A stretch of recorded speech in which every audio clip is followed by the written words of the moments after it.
السلام علیکم ورحمۃ اللہ وبرکاتہ۔ اعوذ باللہ من الشیطان الرجیم، بسم اللہ الرحمن الرحیم۔ سورۃ البقرہ آیت نمبر 45 and 46۔ وَاسْتَعِینُوا اور مدد طلب کرو، بالصبری ساتھ صبر، والصلاۃ اور نماز کے، وَإِنَّهَا اور بے شک وہ، لَکَبِیرَۃٌ البتہ بڑی بھاری ہے، الا مگر، اعلیٰ اوپر، الخاشعین خشوع کرنے والوں کے، الذین وہ جو، یظنون یقین رکھتے ہیں، انہم بے شک وہ، ملاقو ملاقات کرنے والے ہیں، ربہم اپنے رب سے، وانہم اور بے شک وہ، الیہ طرف اسی کے، راجعون لوٹنے والے ہیں۔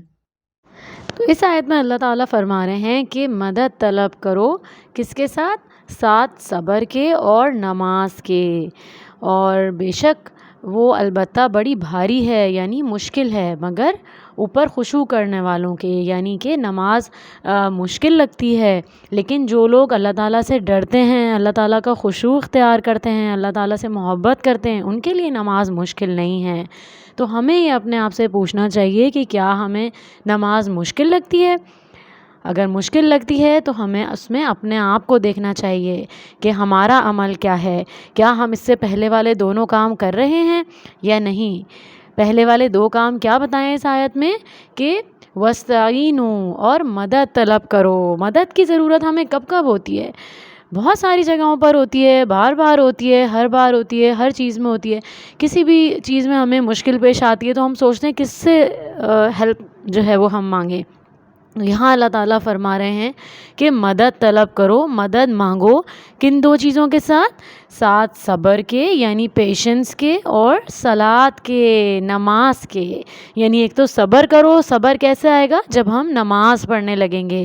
تو رسول اللہ صلی اللہ علیہ وسلم کا بھی عمل کیا تھا کہ جب بھی کوئی مشکل ہوتی تھی آپ فوراً نماز کی طرف دوڑتے تھے۔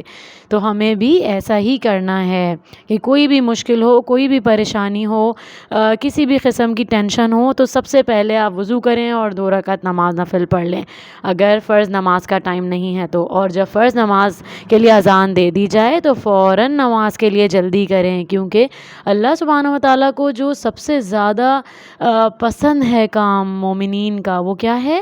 نماز کو اس کے اول وقت میں پڑھنا۔ تو آپ کو پتہ ہے کہ نماز کے لیے رسول اللہ صلی اللہ علیہ وسلم نے کیا کیا فرمایا؟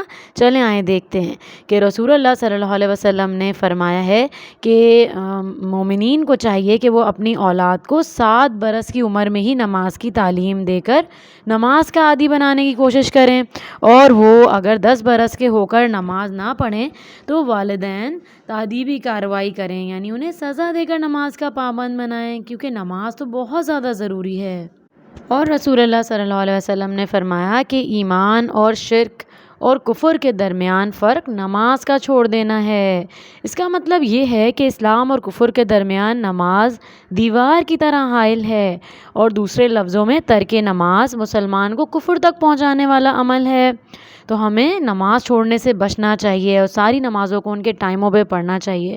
اور آپ صلی اللہ علیہ وسلم نے فرمایا کہ جو شخص نماز چھوڑ دے تو یقیناً اس سے اللہ تعالیٰ کی حفاظت کا ذمہ ختم ہو گیا۔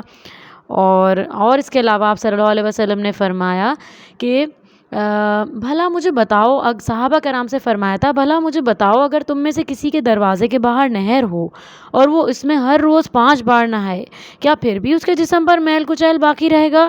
صحابہ رضی اللہ تعالیٰ عنہم نے فرمایا نہیں یا رسول اللہ۔ تو آپ صلی اللہ علیہ وسلم نے فرمایا یہی مثال 5 نمازوں کی ہے، اللہ تعالیٰ ان کے سبب گناہوں کو معاف فرما دیتے ہیں۔ تو آج ہم نے نماز کی فضیلت کے بارے میں جانا، تو اب ہم سب نے نماز کو لیٹ نہیں کرنا اور چھوڑنا نہیں ہے۔ اللہ تعالیٰ ہم سب کی مدد فرمائے۔ تو جو لوگ خشوع اختیار کرنے والے ہیں، جو اللہ سے مدد طلب کرتے ہیں صبر اور نماز سے، وہ یقین رکھتے ہیں کہ وہ اللہ سے ملاقات کرنے والے ہیں، اور بے شک وہ اسی کی طرف لوٹنے والے ہیں۔ تو ملتے ہیں اگلے لیسن میں، تب تک کے لیے اپنا بہت خیال رکھیے گا۔ اللہ حافظ۔ السلام علیکم ورحمۃ اللہ وبرکاتہ۔